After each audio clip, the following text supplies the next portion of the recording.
James, a quiet veteran who had seen his share of struggles, always believed in the power of resilience. One fateful day, an unexpected encounter in a local diner leads him down a path he never anticipated. When a diner owner unjustly kicks him out simply for being black, a group of bikers witnesses the event and decides to take a stand. As they rally around James, the repercussions of this moment unfold in ways that change the course of their lives forever. Why did standing up for a veteran spark such intense reactions?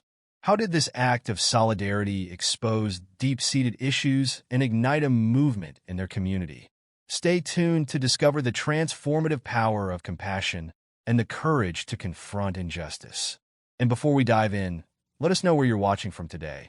And if this story of unity and bravery resonates with you, don't forget to hit that subscribe button. James Thompson was a man who carried his years with quiet dignity. At 89, his body had begun to slow, but his spirit remained resolute. His dark, weathered skin bore the marks of a life lived through hardship, but his sharp brown eyes, though softened with age, still held the wisdom of a man who had seen far too much. He stood a little shorter than he once had, his back slightly hunched from years of labor, but James always held his head high. He was a black man who had fought battles, both on and off the battlefield, and he had learned to endure. James had grown up in a time when segregation was the law, and though much had changed since then, some things hadn't changed enough. As a young man, he had enlisted in the military and served his country during World War II. It was an experience that had left an indelible mark on him, not just because of the war, but because of the way he was treated by his own countrymen. He had fought bravely, alongside men who looked nothing like him, only to return home to a nation that still saw him as less than. The promise of freedom and equality he had defended overseas was denied to him in his own land. After the war, James settled in a small town. It was the kind of place where everyone knew each other, but being known didn't always mean being accepted. He had spent his years working quietly, doing odd jobs here and there, never asking for much.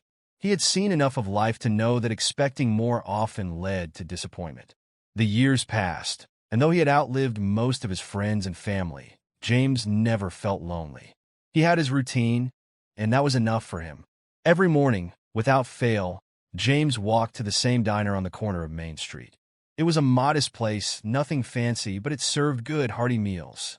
He would arrive just as the sun was climbing in the sky, the crisp morning air a reminder that he was still alive, still moving forward, no matter what life had thrown at him. His steps were slow but steady, each one a testament to his resilience. The town had come to recognize James, though most people only knew him as the old man. He wasn't a man who drew attention to himself. He wore the same worn jacket every day, a cap pulled low over his head, and he always greeted people with a polite nod. But for all the familiarity, there was an unspoken distance. James was never truly part of the town's fabric. There was always an air of indifference toward him, sometimes even something colder, though most people wouldn't say it out loud. He could feel it in the way people looked through him rather than at him, or how they stepped aside without acknowledgement. The small-town racism was subtle but persistent. No outright confrontations, just the quiet reminders that he didn't quite belong. The younger generation, in particular, seemed to view him with a mixture of disregard and discomfort. Maybe they sensed the weight of his years, or maybe it was something else. Whatever the case, James had learned not to let it bother him. The diner James frequented was owned by Ron Walters, a man who had lived in the town his entire life. Ron was in his late 50s, a gruff man with thick arms and a permanent scowl. He had taken over the diner from his father years ago and ran it with the same attitude he had grown up with. Ron tolerated James' presence, but never went out of his way to make him feel welcome. If anything, there was always a simmering resentment in the way Ron served him. Quick, curt, and without a word more than necessary.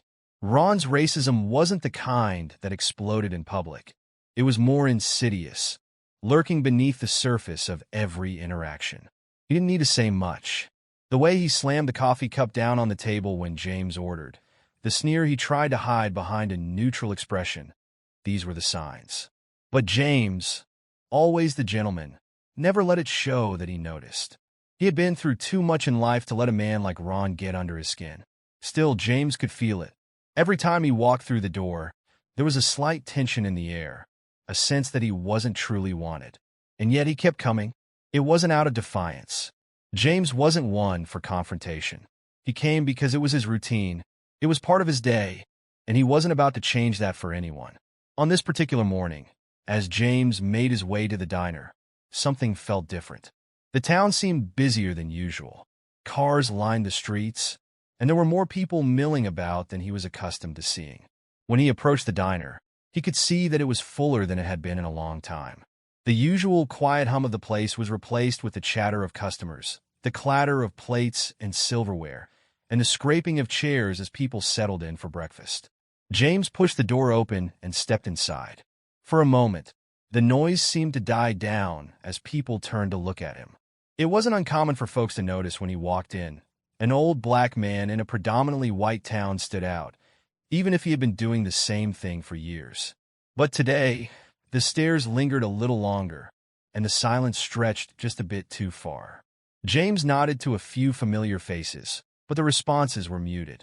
He made his way to his usual table in the back corner, the one where he could sit quietly and enjoy his breakfast in peace. Ron was behind the counter, wiping down a few dishes. He glanced up when James entered, his eyes narrowing slightly. The diner owner was more agitated than usual, and as James sat down, he could feel Ron's gaze burning into him from across the room. Something was off. James could sense it.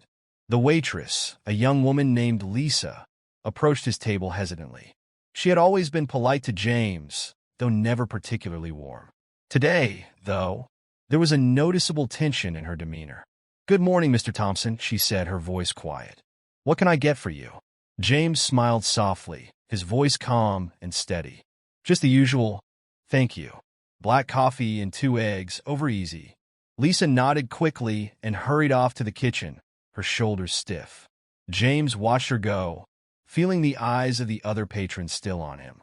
He tried to ignore it, turning his attention to the window beside his table, watching the world outside move on as it always did. A few minutes later, Lisa returned with his coffee, setting it down carefully in front of him. But before she could bring his food, Ron walked over, wiping his hands on a towel. His heavy boots thudded against the floor, and his face was set in a deep frown. He stopped just short of James' table, his arms crossed over his chest. "James," Ron said, his voice low but carrying an edge. "I think it's about time we had a little talk." James looked up from his coffee, meeting Ron's gaze. There was something in the way Ron was standing, a stiffness that told James this wasn't going to be just a casual conversation. "What's on your mind, Ron?" James asked, his tone as polite as ever. Ron glanced around the diner, making sure everyone was watching, before turning his attention back to James. His voice was louder now, enough for the nearby tables to hear. "You've been coming here for a long time, James," Ron began, his words slow and deliberate. "But I think it's about time you found someplace else to eat." A heavy silence fell over the room. James felt the weight of every eye on him, the curious stares, the quiet anticipation of what would come next. "I've never caused any trouble here, Ron," James said, his voice measured. "I just come in, have my breakfast, and go on my way." Ron's scowl deepened. "It's not about trouble. It's about who I want in my diner. And today, I've decided I don't want you here anymore." The words hung in the air, sharp and cruel. James felt the familiar sting of humiliation, but he didn't flinch. He had faced worse than this in his life, and he wasn't about to let a man like Ron break his composure. "I see," James said quietly. "I suppose that you're right." Ron smirked, clearly satisfied with himself. "Damn right it is. So why don't you finish that coffee and get on out of here?" James didn't respond immediately. He took a slow sip of his coffee, savoring the bitter warmth. He knew what was happening here. Ron wasn't just throwing him out. He was making an example of him, reminding everyone in that diner who had the power. But James wasn't about to give him the satisfaction of a scene. He nodded once, set his coffee cup down, and slowly pushed his chair back. Without a word, James stood and made his way toward the door, the eyes of the diner following his every step.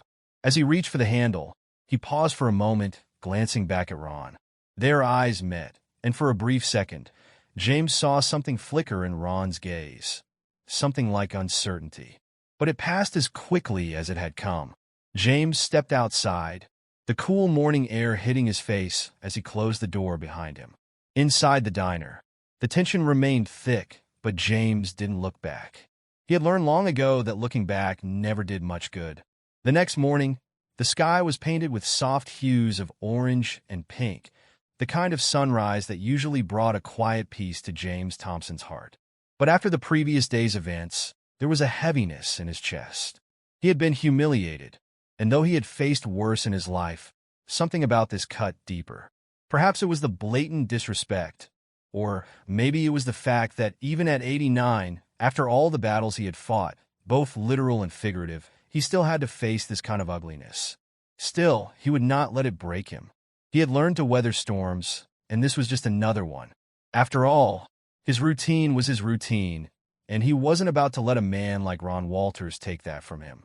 James walked his usual path to the diner, his steps slower than usual, each footfall feeling heavier than the last. His mind wandered back to the faces he had seen in the diner yesterday, the uncomfortable glances, the averted eyes.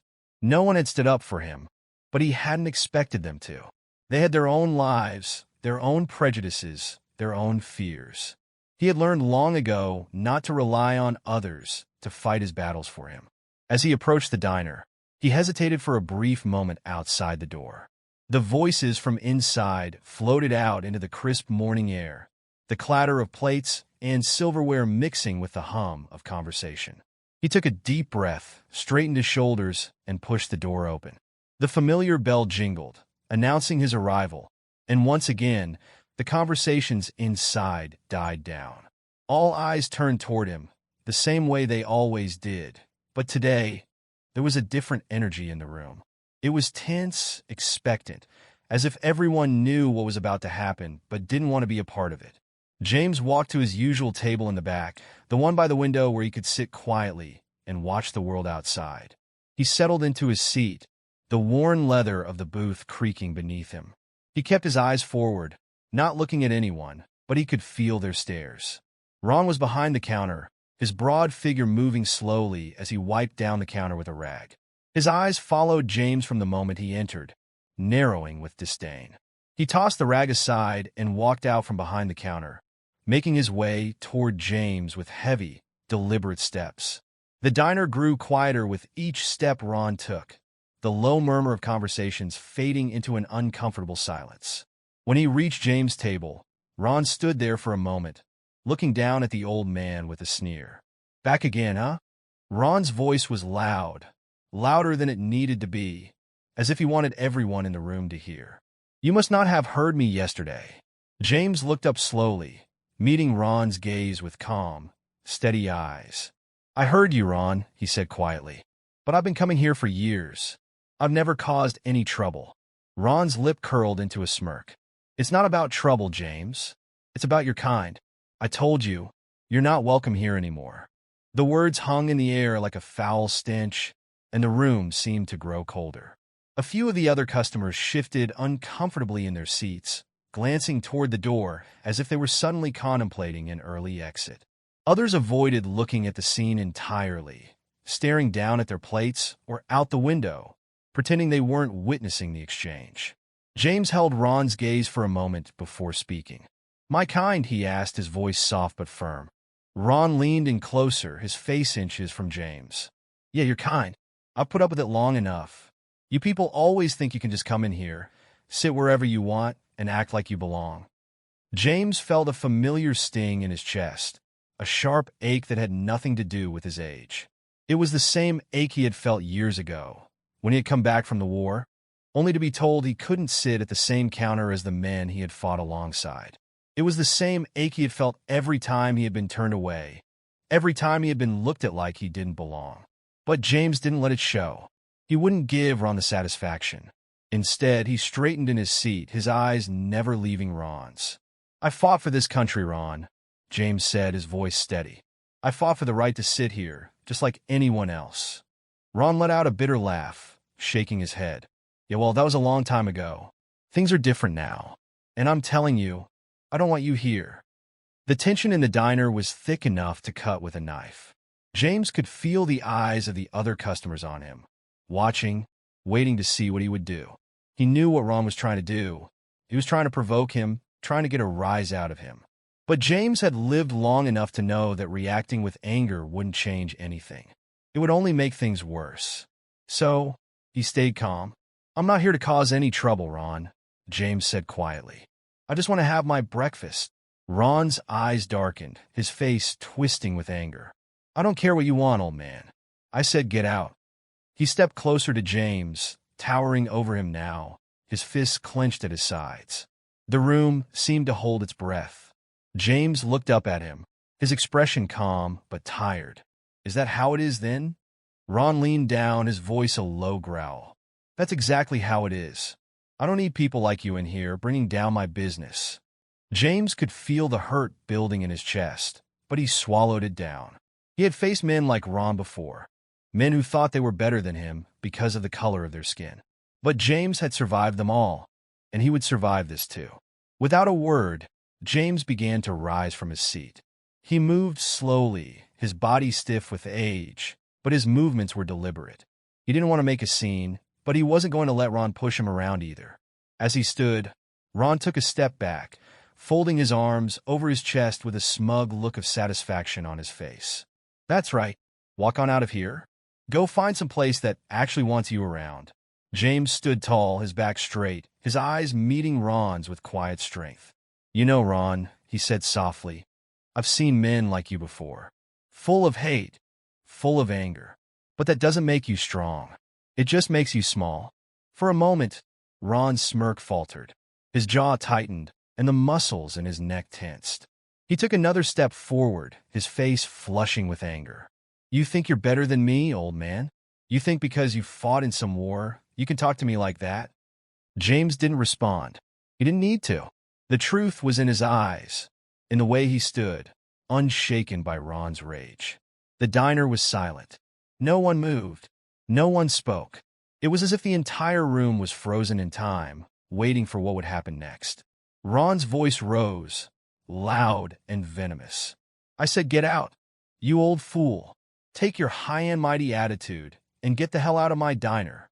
James could feel the stares burning into his back, the weight of the moment pressing down on him. But he didn't let it break him. He had lived through worse. He would live through this. He turned toward the door, his steps slow but steady, his head held high. He didn't look back at Ron. He didn't need to. He knew what he would see. A man consumed by his own hatred, lashing out at the world because he couldn't face his own insecurities. As James reached the door, he heard a voice from behind him, soft, hesitant, but unmistakable. "Mr. Thompson, wait." He stopped, his hand on the door handle, and turned to see Lisa, the young waitress, standing a few feet away. Her face was pale, her hands trembling slightly as she clutched her order pad to her chest. She hesitated, glancing at Ron, who glared at her with open hostility. "I'm sorry, Mr. Thompson. You don't deserve this." Her words were barely above a whisper, but they carried weight. In the silence of the diner, they echoed like a shout. James smiled softly, his eyes kind but tired. "It's all right, Lisa," he said gently. "It's not your fault." Ron sneered, stepping toward her. "You'd better mind your own business, Lisa. This doesn't concern you." But Lisa didn't back down. For the first time since James had known her, she stood up to Ron, her voice shaking but determined. "It's wrong, Ron. What you're doing, it's wrong." Ron's face twisted with rage. "You want to lose your job, girl? Because that's what's going to happen if you keep running your mouth." Lisa's lip quivered, but she didn't move. She didn't speak again, but the message was clear. She wasn't going to let Ron bully her into silence. James nodded to her, a silent thank you, before turning and had been moments away from leaving the diner for what felt like the last time. His heart was heavy with the weight of Ron's cruel words, but his mind was calm. He had weathered the storm once more, just as he had done so many times before. But as he reached for the door handle, ready to step out, something unexpected happened. The low, rumbling sound of motorcycles filled the air. It started faint, just a distant vibration, but it grew louder with every second. James paused, his hand on the door, and turned slightly to look out the window. The rest of the diner patrons shifted in their seats as well, curiosity piqued by the approaching roar. The noise grew deafening, and then, through the window, James saw them. A group of bikers, 5, maybe 6, rode up to the diner on their gleaming motorcycles. They wore leather jackets, emblazoned with patches and symbols, their helmets glinting in the morning sun. They were an imposing sight, their presence immediately shifting the atmosphere inside. The bikes pulled up right in front of the diner, and one by one, the riders killed their engines. The rumbling faded into silence, replaced by the soft, ticking sound of cooling metal. James watched as the men dismounted their bikes, their boots hitting the pavement with a heavy thud. They moved with purpose, like they had seen their fair share of battles and weren't afraid of walking into another one. The door to the diner swung open with a creak as the bikers entered. They were big men, tall and broad-shouldered, their faces weathered and hardened by years of life on the road. At the front of the group was a man who looked to be in his late 40s, his hair graying at the temples, his jaw square and set with determination. His leather jacket bore the name Tom stitched onto a small patch over his heart, and the emblem of a veterans motorcycle club was emblazoned on his back. The room went silent as the bikers stepped inside. The customers who had been quietly eating their breakfast now stared wide-eyed, unsure of what to expect. Even Ron, who had been smugly watching James prepare to leave, froze at the sight of the newcomers. Tom's eyes scanned the room, taking in the scene in front of him. His gaze landed on James, who was still standing by the door, his shoulders slightly slumped from the weight of the morning's events. Then, Tom's eyes moved to Ron, who stood behind the counter, his arms folded across his chest, a look of irritation slowly creeping across his face. The two men locked eyes, and something shifted in the room. "Can I help you?" Ron asked, his voice clipped, as if he was already bracing for trouble. Tom didn't respond immediately. Instead, he took a slow, deliberate step forward, his boots echoing on the diner's floor. The rest of the bikers followed behind him, their silent presence enough to make the other customers shift uncomfortably in their seats. "We're just here for some breakfast," Tom finally said, his voice low and steady, though there was a hint of something more behind his words, something that made everyone in the diner sit up a little straighter. "But it looks like we walked in on something." An older woman who was quietly watching the confrontation and was disgusted by Ron's behavior decided to fill in Tom about what exactly happened before he walked in the diner. Ron's eyes flickered toward James, then back to Tom. His posture stiffened, as if he was trying to decide how to handle the situation. "This is between me and him," Ron said, nodding toward James without even bothering to use his name. "It's none of your business." Tom's eyes narrowed, his expression hardening. He took another step forward, closing the distance between himself and Ron. "See, that's where you're wrong," he said. "It is my business." The air in the diner felt thick with tension, as if everyone was holding their breath, waiting to see what would happen next. James, who had been watching the exchange with quiet surprise, remained where he was, unsure of what to say or do. Tom gestured toward James with a nod of his head. "This man, this veteran, deserves respect. You're standing there, throwing insults at him like he's nothing, but I see him for what he really is. A man who's served his country, who's earned his place in this world. And you think you can talk to him like that?" Ron's face reddened. He shifted uncomfortably, clearly unused to being challenged in his own diner. "I have the right to refuse service to anyone I want," he snapped, his voice rising with frustration. "It's my diner. I can do what I want." Tom's jaw tightened, but he didn't raise his voice. Instead, he took another step forward, his eyes locked on Ron's. "Let me ask you something," Tom said quietly, but there was a sharp edge to his words. "Did you serve?" Ron blinked, caught off guard by the question. "What?" he muttered, clearly confused. "Did you serve?" Tom repeated, his voice a little louder this time. "Did you ever put on a uniform, stand next to your brothers, and fight for something bigger than yourself?" Ron's mouth opened, but no words came out. He glanced around the diner, as if searching for support, but found none. The other customers remained silent, watching the exchange with wide eyes. Tom took another step forward, now standing directly in front of Ron. "Because I did," he continued, his voice steady. "And so did he.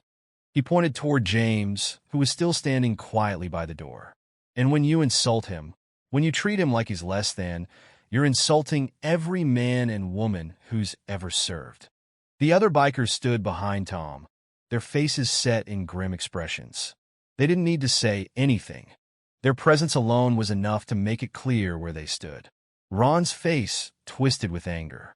"You think you can come in here and tell me how to run my diner?" He spat, his voice trembling with rage.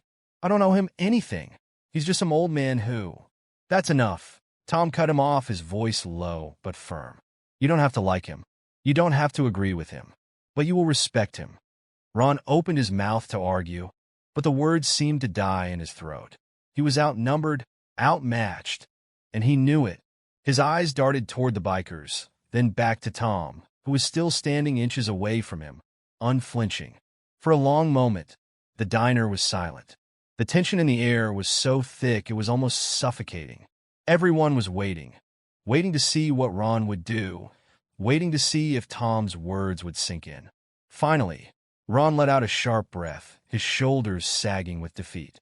He stepped back away from Tom, his face contorted with frustration. "Fine," he muttered, barely loud enough for anyone to hear. "Fine. He can stay." Tom didn't move. He didn't react to Ron's begrudging concession. Instead, he turned slightly, his gaze moving back to James, who had been watching the whole exchange in quiet disbelief. "You all right, sir?" Tom asked, his voice softening slightly. James blinked, as if coming out of a daze. He nodded slowly, his voice quiet but steady. "I'm fine. Thank you." Tom nodded, satisfied with the answer, then turned back to Ron. "This man served his country with honor, and whether you like it or not, he's earned the right to sit wherever he damn well pleases." Ron's jaw clenched, but he didn't say anything. His face was red with anger, but he knew better than to push the issue any further. Tom gave him one last hard look before turning away, his expression calm but resolute. He walked back toward the center of the diner, the rest of the bikers following silently behind him. The tension in the room seemed to lift slightly as they moved, the heavy air giving way to something lighter, something more hopeful. James remained by the door for a moment, still processing what had just happened. He had been prepared to leave, to walk away with his head held high, but now things were different. He wasn't sure what to do next. But then, Tom turned back toward him, a small, almost imperceptible smile playing at the corners of his mouth. "Why don't you sit down, sir?" he said, his voice gentle. "Looks like it's time for breakfast." James hesitated for a moment, then nodded. He walked slowly back to his usual booth, the same one by the window where he had sat every morning for years. The rest of the diner seemed to exhale with relief as he took his seat, the tension finally breaking. The bikers took their places at a nearby table, their presence still commanding but less intimidating now. They ordered their food, making small talk amongst themselves, but every now and then Tom would glance over at James, as if making sure the old man was all right. Ron, for his part, retreated behind the counter, his face set in a permanent scowl. He kept his distance, shooting angry glares toward the bikers every now and then, but he didn't say another word. The power dynamic in the diner had shifted, and he knew it.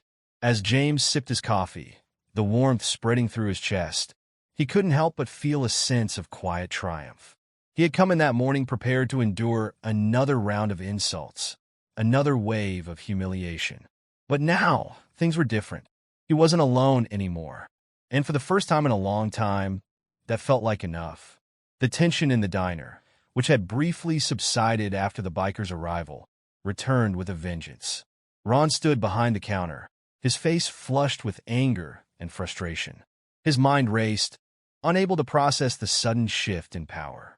He was used to having control over his diner, over who stayed and who left, but now, with the bikers standing firm and the rest of the diner watching intently, he felt cornered. The bikers, led by Tom, had settled into a nearby booth, their presence still commanding even as they quietly ate their food. But their eyes never strayed far from Ron. The unspoken threat hung in the air, the promise that if he tried anything else, they wouldn't hesitate to act. James sat quietly in his booth by the window, sipping his coffee in silence. His hands trembled slightly as he held the cup, the events of the last few minutes swirling in his mind. He had never expected anyone to stand up for him, much less a group of complete strangers. It felt surreal, almost dreamlike. But as much as he appreciated the biker's support, he could see the storm brewing in Ron's eyes. Ron slammed his hands down on the counter, making the plates rattle. "Enough of this," he shouted, his voice trembling with fury. "I'm not going to let you all come in here and run my business like this. I'm calling the police, and they'll deal with all of you." The threat of involving the police sent a ripple of unease through the diner. A few of the customers shifted in their seats, exchanging nervous glances. No one wanted to see the situation escalate further, but Ron's stubbornness and anger were pushing things in that direction. Tom, however, remained calm. He put his fork down and leaned back in his seat, fixing Ron with a steady gaze. "Go ahead," Tom said coolly. "Call them, but just know this. We'll be recording every second of it. And once we post it online, everyone in this town is going to know exactly who you are and what kind of place you run here." At this, the bikers all reached into their pockets and pulled out their phones. One by one, they started recording. The little red lights on their screens blinked to life, signaling that everything was now being captured. The sound of phones clicking and buzzing filled the diner. Ron froze, his hand halfway to the phone on the counter. His face, already red with anger, now paled as the realization of what Tom was saying sank in. He was no fool. He knew how quickly things could spread on social media. A video of him kicking a veteran out of his diner because of his race? That would be the end of him. His reputation, his business, it would all be ruined. Tom continued, his voice calm but firm. "This isn't just about us sitting here and eating breakfast. This is about the way you treated a man who served this country, the way you think it's okay to treat him like he doesn't belong here. You think people in this town are going to stand for that? You think they're going to keep coming here when they find out what kind of man you really are?" Ron's mouth opened and closed like a fish gasping for air, but no words came out. His eyes darted around the diner, searching for some kind of support, some way out of the mess he had created. But the customers, who had been silent up until now, started to murmur among themselves. "That's right," one older man at a nearby table said, nodding in agreement. "You can't just treat people like that." A woman with her 2 children leaned over her plate, her voice low but firm. "You've been rude to people for too long, Ron. This isn't the first time." Another man, sitting at the counter, looked over his shoulder at Ron and shook his head. "You know, I never thought about it before, but I've seen you act like this a lot. Maybe it's time someone called you out." The support for James was growing, and with it, Ron's fear. He could feel the tide turning against him, and it terrified him. His eyes flicked back to Tom, who was still calmly holding his phone, recording everything. The other bikers hadn't said much, but their silence was more intimidating than words. They stood behind Tom like an immovable wall of support. Ron felt trapped. If he called the police, it would only escalate the situation further, and there was no doubt in his mind that the bikers would make good on their promise to expose him. He could already see the headlines. "Local diner owner kicks out black veteran." It would ruin him. But his pride, his stubbornness, wouldn't let him back down so easily. "I didn't mean it like that," Ron stammered, his voice faltering. "I didn't know he was a veteran. I was just trying to keep things in order here." Tom raised an eyebrow, unimpressed. "You knew exactly what you were doing. You saw a black man sitting in your diner, and you decided he didn't belong here. That's all this is. And now, you're trying to backtrack because you're scared of what'll happen when people find out." Ron's face flushed with shame. He opened his mouth to respond, but nothing came out. The weight of the situation pressed down on him, suffocating him. He had lost control, and now he was grasping at straws.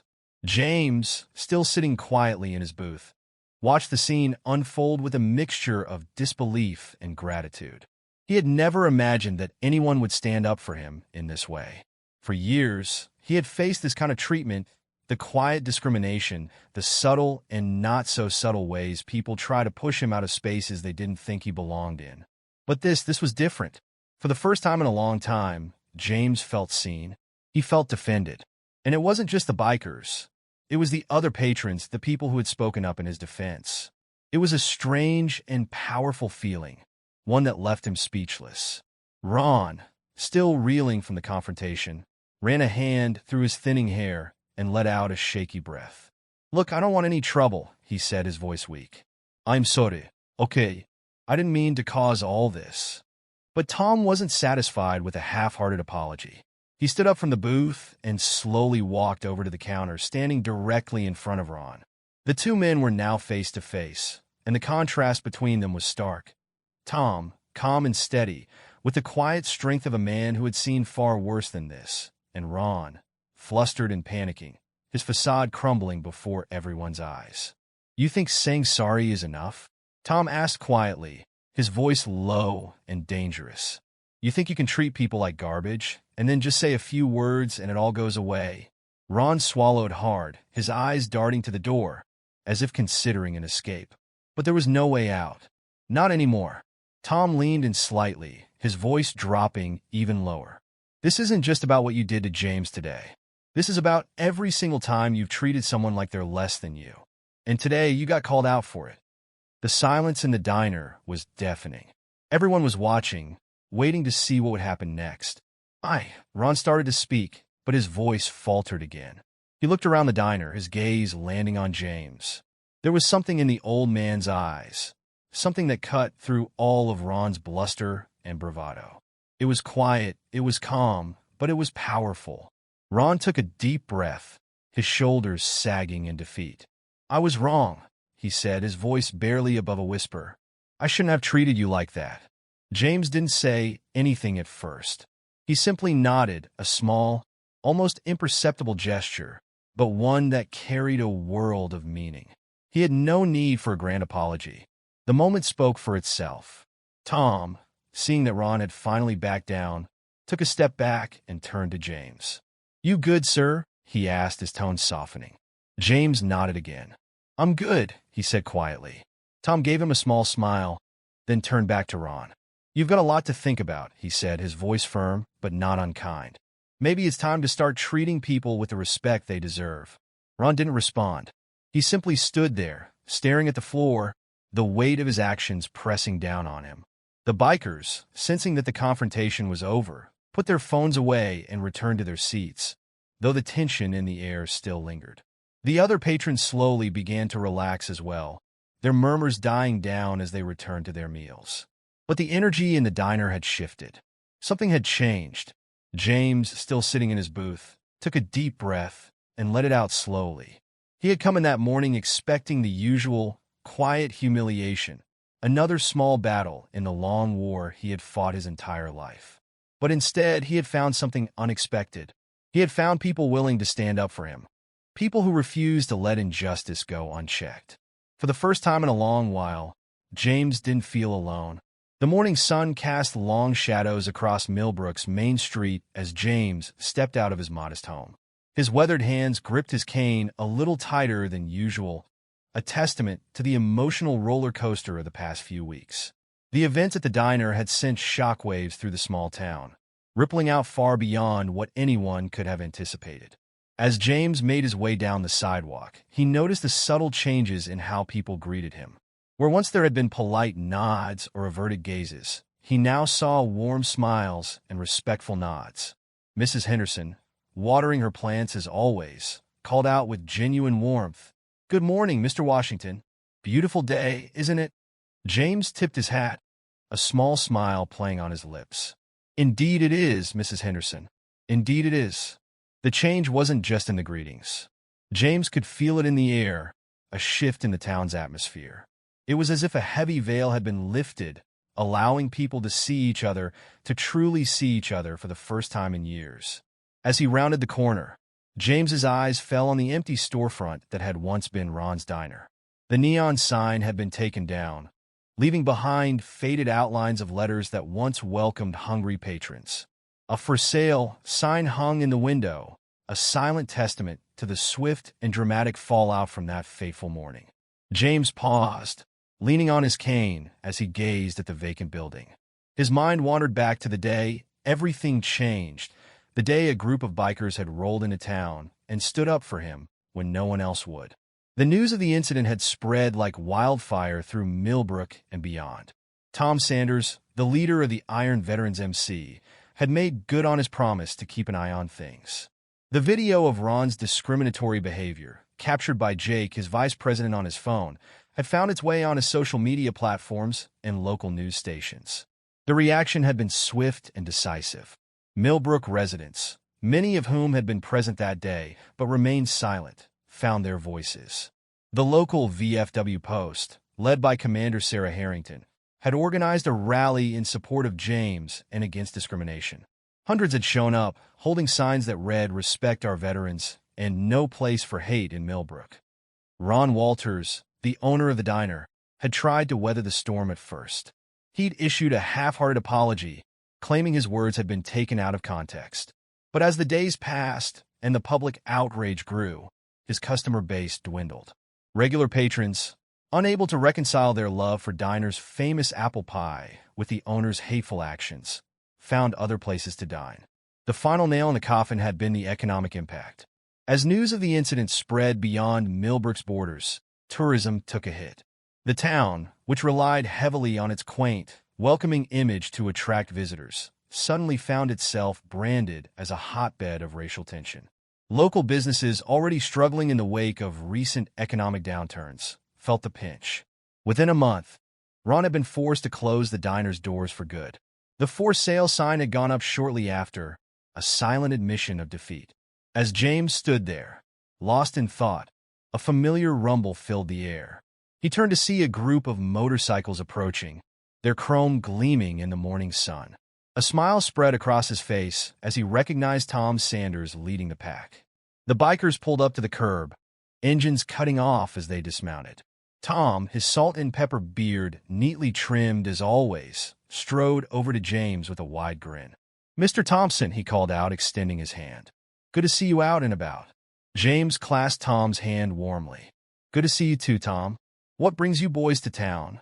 Tom's eyes twinkled with mischief. "Oh, just passing through. Thought we'd stop by and see how our favorite veteran was doing." James chuckled, shaking his head. "You boys are too much. I'm doing just fine, thanks to you all." The other bikers gathered around, each taking turns to greet James with handshakes and pats on the back. Over the past few weeks, these men had become more than just acquaintances. They had become friends, confidants, and in many ways, the family James had long been missing. Jake, Tom's vice president, nodded towards the empty diner. "Looks like karma finally caught up with old Ron." "Huh?" James's expression turned thoughtful. "I suppose it did, though I can't say I take any pleasure in seeing a man lose his livelihood." Tom nodded, respect evident in his eyes. "That's why you're a better man than most, Mr. Thompson. But sometimes consequences are necessary for change to happen." As they stood there, a small crowd began to gather.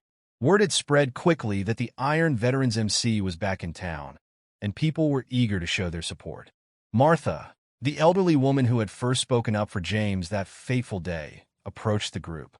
"Mr. Washington, Tom," she greeted them warmly. "I hope you don't mind the audience.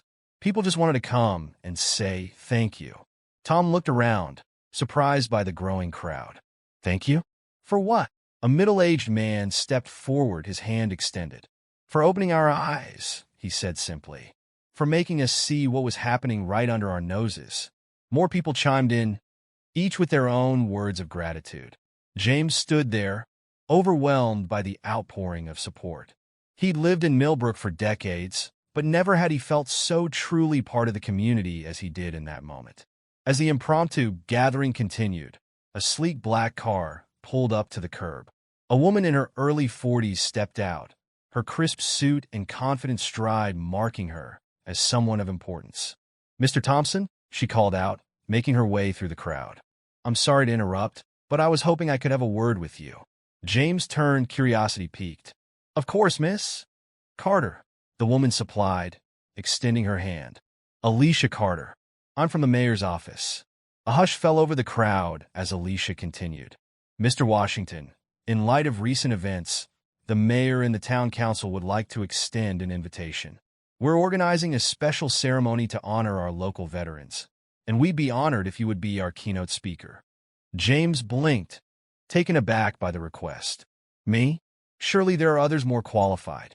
Tom clapped a hand on James's shoulder. Nonsense. There's no one more qualified than you, Mr. Thompson. You've lived it every step of the way. Alicia nodded in agreement. Exactly. Your experiences, both during your service and here in Millbrook, offer a unique perspective that we believe needs to be heard. James looked around at the expectant faces surrounding him. He saw hope there and a genuine desire for change. Slowly, he nodded. Well, if you think it would help, I'd be honored to speak. A cheer went up from the crowd, and James felt a warmth spread through his chest. For the first time in years, he felt truly seen and valued by his community. As the crowd began to disperse, Tom pulled James aside. Listen, we're having a little gathering at the VFW post next weekend. Sort of a meet and greet for vets of all ages. We'd love it if you'd join us. James smiled, touched by the invitation. I'd like that very much, Tom. Thank you. As James watched Tom and his brothers ride off, the rumble of their engines fading into the distance, he couldn't help but marvel at how much had changed in such a short time. The incident at the diner, painful as it had been, had sparked a transformation in Millbrook. It was as if the town had been shaken awake, forced to confront the subtle prejudices that had long simmered beneath its quaint exterior. In the weeks that followed, James found himself busier than he had been in years. The invitation to speak at the veterans ceremony had been just the beginning. Soon, he was being asked to share his experiences at local schools, community centers, and church groups. At first, James had been hesitant. He'd never considered himself a public speaker, and the thought of addressing large groups made him nervous. But with each engagement, he found his voice growing stronger, his message clearer. He spoke of his time in the service, of the bonds forged in the heat of battle that transcended race or background. He shared stories of the discrimination he'd faced, both during and after his tour of duty. But more than that, he spoke of resilience, of hope, and of the unwavering belief in the fundamental goodness of people. As James's profile in the community grew, so did the respect and admiration of his fellow townspeople. The polite nods he'd once received on his daily walks had transformed into warm greetings and heartfelt conversations. People who had lived alongside him for years were suddenly eager to hear his stories, to learn from his experiences. The local VFW post, once a place James had visited only occasionally, became a second home. Commander Sarah Harrington had made it her personal mission to ensure James felt welcome and valued. The walls of the post now bore photos of James from his service days, alongside those of other local veterans. It was at one of these VFW gatherings that James met young Tommy's grandfather, a fellow Korean War veteran named Frank. The two men, despite having lived in the same town for decades, had never truly connected before. Now, they found themselves swapping stories late into the night, bridging the gap that had long existed between them. You know, James, Frank said one evening, his voice gruff with emotion, I owe you an apology. All these years I never really saw you, never took the time to know you, and that's my loss. James reached out, clasping Frank's shoulder. No apologies needed, Frank. We're here now, and that's what matters. As the weeks turned into months, James found himself at the center of a growing circle of friends and supporters. The Iron Veterans MC, true to their word, made regular trips to Millbrook. Each visit brought new stories, new connections, and a deepening bond between James and the group of bikers who had changed his life. Tom, in particular, had become like a son to James. The gruff biker leader had a soft spot for the elderly veteran, often going out of his way to check in on James or help with odd jobs around the house. You know, Mr. Washington, Tom said one afternoon as they sat on James's porch, I've been thinking. We've got chapters of our MC all over the state. How would you feel about us starting a mentorship program, pairing up younger vets with older ones like yourself? James's eyes lit up at the idea. That sounds wonderful, Tom. There's so much we could learn from each other. The program, which they named Bridges Across Time, quickly gained traction. Veterans of all ages and backgrounds found common ground, sharing experiences and offering support. James, with his quiet wisdom and unwavering compassion, became a favorite mentor among the younger vets. As Millbrook continued to grapple with the aftermath of the diner incident, changes began to take root. The town council, spurred by the public outcry, implemented new diversity and inclusion training for all public employees. Local businesses hung "All are welcome here" signs in their windows, a small but significant gesture of solidarity. The empty storefront that had once been Ron's Diner stood as a silent reminder of the town's recent turmoil. For months, the "For Sale" sign hung in the window, a topic of much speculation among the townspeople. Some suggested turning it into a community center.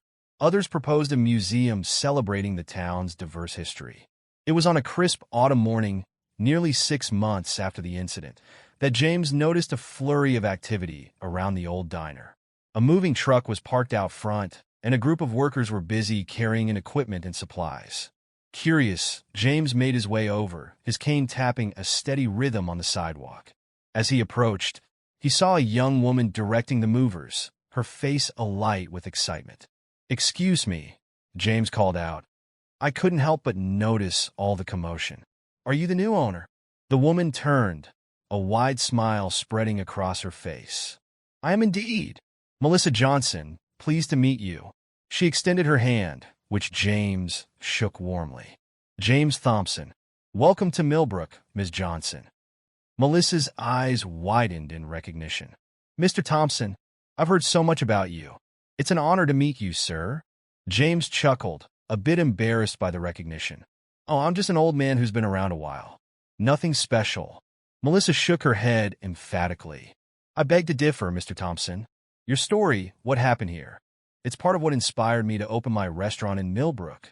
James raised an eyebrow, intrigued. "Is that so? Well, I'm glad something good came out of that unfortunate business. What kind of restaurant are you opening, if you don't mind my asking?" Melissa's eyes sparkled with enthusiasm. "It's going to be a fusion restaurant, celebrating the diverse culinary traditions of the South. I want it to be a place where everyone feels welcome, where the food brings people together." As Melissa spoke, James couldn't help but feel a sense of coming full circle. The space that had once been a symbol of division was being transformed into a beacon of unity and diversity. "That sounds wonderful, Ms. Johnson. I look forward to trying it out when you open." Melissa beamed. "I'd be honored, Mr. Thompson. In fact," she hesitated for a moment, then continued, "I was wondering if you might consider being our guest of honor at our grand opening. Your story, your resilience, it embodies everything I want this restaurant to stand for." James was touched by the offer. "I'd be delighted, Ms. Johnson. Thank you." As James made his way home that afternoon, his heart felt lighter than it had in years. The changes in Millbrook, while born from a painful incident, had led to something beautiful. The town he'd called home for so long was finally becoming the welcoming, inclusive community he'd always known it could be. The grand opening of Melissa's restaurant, which she named Harmony Table, became the talk of the town. The event drew people from all walks of life, united in their excitement for the new establishment and what it represented. James, true to his word, attended as the guest of honor. As he cut the ribbon to officially open the restaurant, he looked out at the sea of faces before him. He saw Tom and his biker brothers standing tall and proud. He saw Frank and the other veterans from the VFW, their eyes shining with respect and camaraderie. He saw young Tommy, now a frequent visitor to James's home for stories and advice, grinning from ear to ear.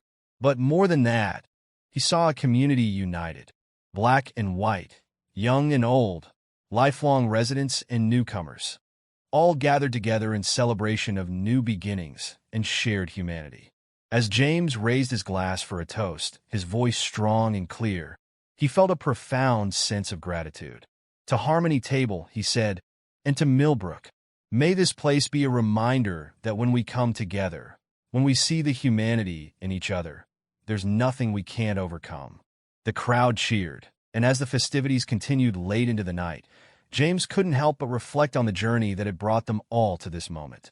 The incident at Ron's Diner, painful as it had been, had cracked open the shell of complacency that had long encased Millbrook. And in its wake, something beautiful had grown. As he sat at a table, surrounded by friends both old and new, James felt a contentment he hadn't experienced in years. He thought back to that young soldier in the photograph by his bedside, the one who had set out to serve his country with hope and determination. That young man could never have imagined the journey ahead, the challenges he would face, or the impact he would ultimately have. But here he was, 89 years old, finally seeing the change he had long hoped for. It wasn't perfect. James knew that prejudice and ignorance couldn't be eradicated overnight. But it was a start, a stepping stone towards a better future. James' experience of standing up against injustice ignited a powerful transformation, not only for himself but for his entire community and everyone who learns his story. His courage to confront discrimination, even when faced with humiliation, sparked a movement that went beyond personal change. It highlighted the immense power of unity and the importance of advocating for what's right. If James' story resonated with you, be sure to subscribe for more inspiring tales of bravery and solidarity. And before you go, we'd love to hear your thoughts. How do you think you would have reacted if you were in James' situation? Share your reflections in the comments below.